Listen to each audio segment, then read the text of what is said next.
사업주가 가해자로 지목이 됐을 경우에는 이게 직장 내 괴롭힘 인정을 받았을 때 더 산 넘어 산입니다. 아유. 일단은 연장 야간 휴일, 가산수당이라는 것이 5인 미만 사업장에서 적용을 받게 되고요.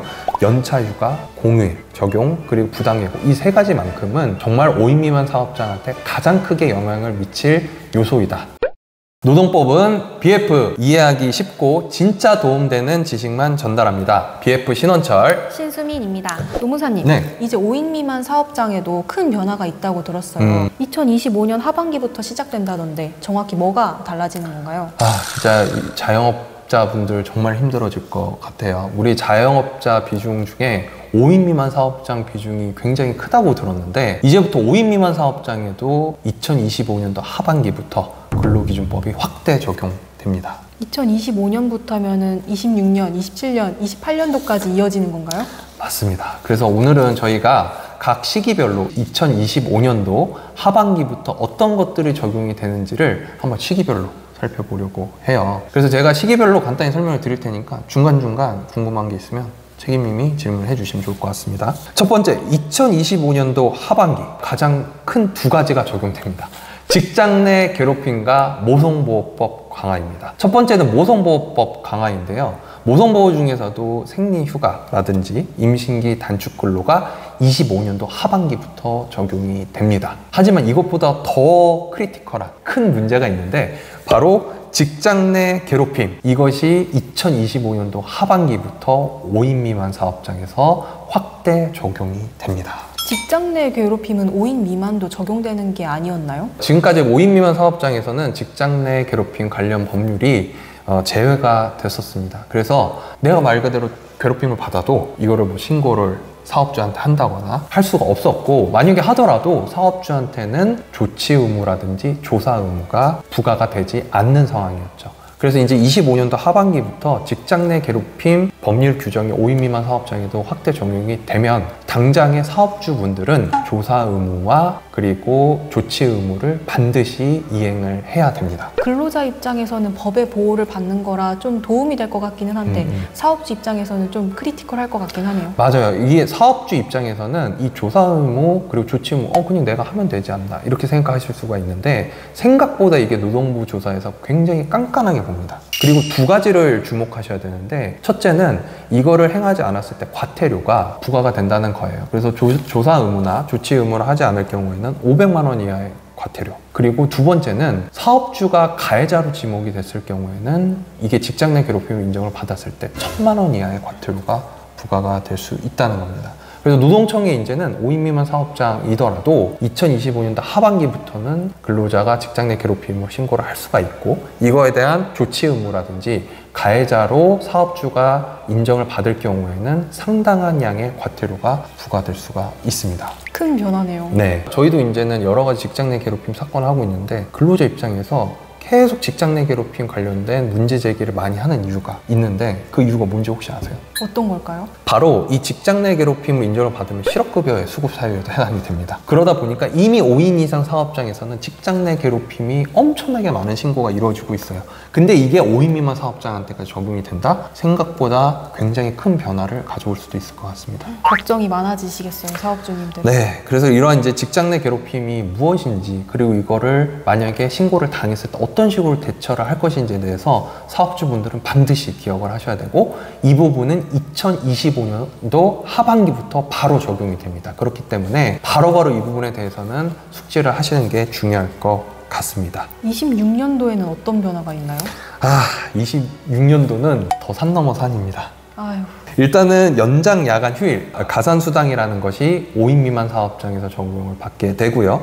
그리고 주 52시간제라고 하는 주 근로시간 제한이 5인 미만 사업장에서도 적용이 됩니다. 특히나 연장 야간 휴일 가산수당, 이 부분이 5인 미만 사업장에서는 굉장히 인건비 부담을 가중시킬 것 같아요. 직장인 입장에서는 급여가 조금 올라간다는 거네요. 그쵸. 이제 직장인 입장에서는 나의 가산휴가, 즉 이제 똑같은 1시간의 일을 했어도 5인 미만 사업장에서는 내 시급의 그 1시간에 대한 부분만 받았다면 이제는 1.5배, 50%를 가산한 수당을 받게 되는 거고, 휴일 근로일 때는 1.5배 또는 2배. 만약에 야간 근로까지 한다 그러면 거기에 대해서 중복돼서 또 수당을 받기 때문에 이제 5인 미만 사업장에서 똑같은 1시간의 야간 또는 추가 근무에 대한 수당 자체가 굉장히 올라가게 될 것입니다. 법의 보호가 확실히 되지긴 했는데 네. 사업주 입장에서는 역시나 부담이겠네요. 맞아요. 그래서 이 부담에 대한 부분도 당연히 있고, 특히나 이제 저희가 저번 편에서도 다뤘던 통상임금에 대한 범위도 확대되다 보니까 시급 인상에 따른 인건비 부담까지 추가적으로 영향을 미치게 된다면 생각보다 인건비 부담이 26년도 하반기 때는 정말 크게 발생을 할 겁니다. 그래서 이에 대한 휴일 근무 그리고 추가 근무에 대한 관리가 핵심 요소로 작용을 할 것 같습니다.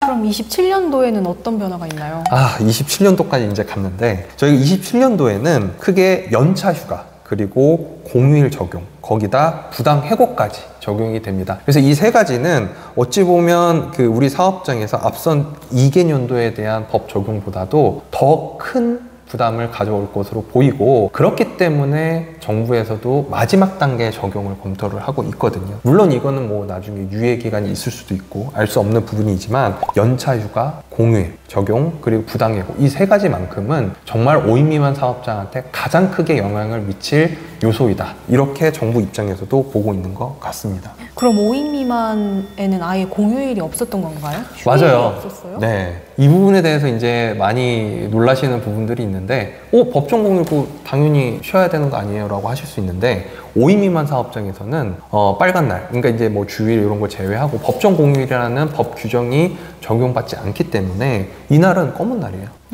이날 쉬면 또는 이날 이제 그 결근을 하게 되면 무단결근이 되는 겁니다. 너무 막막해요. 네. 5인 미만 사업장이 아니라서 행복해요. 그래서 27년도가 지나게 되면 이거에 대한 공휴일 적용이 일단 이루어지고, 거기에 이제 연차 휴가도 적용을 받게 됩니다. 그 전까지는 휴가라는 게 안 준다고 해도 크게 이제 문제가 안 됐었던 거예요, 5인 미만 사업장에서는. 그리고 마지막으로 이제 설명드렸던 부당해고, 이 부분이 이제 가장 많은 이슈가 될 것 같은데, 지금까지 5인 미만 사업장에서는 부당해고를 당했더라도 이거에 대한 노동위원회 구제 신청 자체를 할 수가 없었습니다. 구제 신청을 아예 못했어요? 네. 그래서 말 그대로 5인 미만 사업장에서 너 그만둬 라고 얘기하더라도 근로자 입장에서는 노동위원회에 거기에 대한 구제 신청 자체를 할 수가 없었기 때문에 부당해고 구제 측면에서 많이 제약되는 부분이 있었는데, 27년도 이후에는 실질적으로 이 부당해고에 대한 구제 신청도 5인 미만 사업장에서는 가능해집니다. 그래서 결론적으로 지금 25년도, 26년도, 27년도까지 이제 3년 이내로 모든 것들이 거의 대부분의 근로기준법이 5인 미만 사업장에서 적용이 될 것이고, 이후에는 그 27년도 이후에는 더 큰 변화가 있을 것으로 예상이 되는데, 혹시 그 부분 알고 계신가요? 뭐가 바뀌는 건가요? 네, 혹시 초단시간 근로자라고 들어보셨어요? 네, 주 15시간 미만 근로자를 말씀하시는 건가요? 맞아요. 보통 이제 초단시간 근로자라고 하면 주 15시간 미만 근로자라고 얘기하는데, 이들에 대한 근로기준법상 퇴직금이라든지 4대 보험, 주휴수당 같은 것도 27년도 내지 28년도 이후에는 적용이 예정되어 있다고 합니다. 그래서 28년도가 지나게 되면 정말 많은 것들을 격변할 것 같다는 생각이 들어요. 하지만 당장에 26년도, 27년도는 아직 시간이 좀 남아있다고 하더라도 직장 내 괴롭힘만큼은 지금 당장부터 주의를 하실 필요가 있을 것 같습니다. 그래서 우리도 굉장히 직장 내 괴롭힘 사건 많이 의뢰가 들어오고 있잖아요. 맞아요. 엄청 많이 들어오고 있어요. 직장 내 괴롭힘 혹시 뭐 어떤 내용인지 대충 알고 계세요? 직장 내에서 괴롭힘을 당하면 신고를 하는 거잖아요. 네네네. 보통 이제 괴롭힘이라고 하면 뭐 어떤 생각이 드세요? 괴롭힘으로 대표적인 게 간호사 태움 이런 것들도 해당되는 것 같고, 뭐 사업주의 막말 이런 것들도 해당이 되고. 그렇죠. 그래서 요즘에는 그 말씀 주신 것처럼 태움이라든가 욕설, 폭언 이런 것들이 예전에는 진짜 괴롭힘으로서 너무 명백하게 알 수 있는 사실이었는데, 요즘엔 애매한 것들까지 이제 직장 내 괴롭힘으로 인정을 받을 수가 있어서, 그래서 더 중요하다고 말씀을 드리는 겁니다. 그래서 저희 BF 노동법 사무소에서는 직장 내 괴롭힘 관련해서 신고라든지 이거에 대한 대응법에 대해서 무료로 상담을 받을 수 있다고요. 네, 저희 BF에서는 무료 코칭 서비스가 있습니다. 네, 무료 코칭 서비스 어떤 건가요? 저희 무료 코칭 서비스는 실무적으로 도움되는 팁을 전달드리는 걸로 알고 있습니다. 네, 그래서 일반적 무료 상담과 코칭 서비스 도대체 뭐가 다릅니까? 궁금하실 수가 있어요. 물론 이제 무료라는 측면에서는 동일한데 코칭 서비스는 실제로 내가 구체적으로 처해 있는 상황을 분석을 해서 실무적으로 도움이 되는 팁을 드립니다. 그러니까 근로기준법상 단순히 몇 조 몇 항에 대해서 됩니다, 안 됩니다. 이게 아니라 저희가 다수의 사건을 다뤄왔기 때문에 이걸 토대로 봤을 때는 괴롭힘 인정 가능성 있습니다. 또는 사업주 입장에서는 당장에 이런 절차를 바로 수행하셔야 됩니다와 같은 실무적인 팁들을 드리는 게 코칭 서비스의 핵심이라고 보시면 될 것 같고요. 이러한 부분들을 저희는 선착순으로만 한정해서 진행을 하고 있습니다. 그래서 저희 이제 하단에 BF 노동법률사무소 카카오 플러스 친구 채널을 통해서 문의를 주시되 보다 구체적으로 우리 사업장이 처해 있는 상황을 꼭 설명을 해주셔야 채택될 가능성이 높고 월에 선착순에 한정해서만 진행을 해드리고 있기 때문에 이 부분도 같이 참고를 해 주시면 될 것 같습니다. 그래서 오늘은 25년도부터 시작해서 28년도 이후까지 5인 미만 사업장의 근로기준법 확대 적용에 대해서 살펴봤는데요. 앞으로에 대한 대비 그리고 변화가 좀 이제 걱정도 되고 기대도 되는데 이 부분에 대해서는 향후에 또 구체적인 내용들이 나왔을 때 이해하기 쉽고 또 이제 도움이 되는 지식들만 모아서 전달 드릴 테니까요. 좋아요와 구독 부탁드립니다. 감사합니다. 감사합니다.